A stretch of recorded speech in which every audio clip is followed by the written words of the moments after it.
Hello বন্ধুরা, রাধে রাধে। দেখতে পাচ্ছ আমার বাড়ির পাশেই একটা বাগান আছে। বাগানে কত খেজুর গাছ।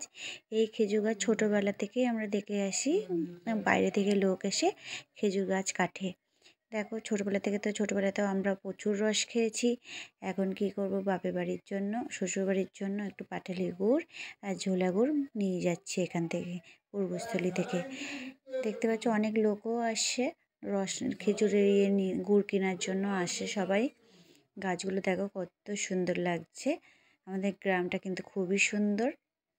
এখানে দেখো রসের জাল দেয়, এখানে সকালবেলায় জাল দেয়, দিয়ে পাটালি গুড় করে, কি ঝোলা গুড় করে। ওইখানে দেখতে পাচ্ছ কত হাঁড়ি, ওই হাঁড়িগুলো দিয়েই সব গাছে সব করে। দেখতে পাচ্ছ ছাগলও এনেছে, ওরা ছাগলও পুষছে। ওদের বাড়ি কিন্তু দাইহাট থেকে চলে এসেছে শীতের সময়।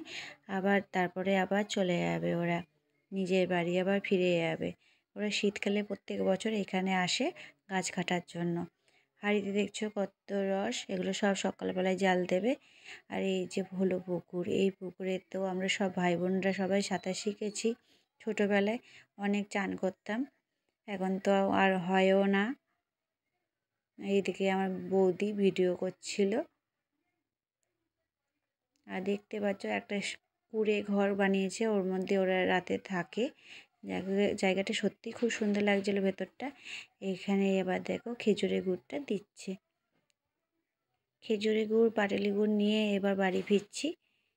দেখতে পাচ্ছ আমি আর বৌদি পাটালি গুড়টা আমি হাতে নিয়েছি, আর ওর নিচে খেজুরের গুড়।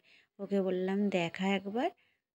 এই দেখো পুরো খাঁটি গুড় দিয়ে হাসতে হাসতে বাড়ি চলে গেলাম। বাড়ির সামনেই, বাগানটা পার হলেই আমাদের ঘর।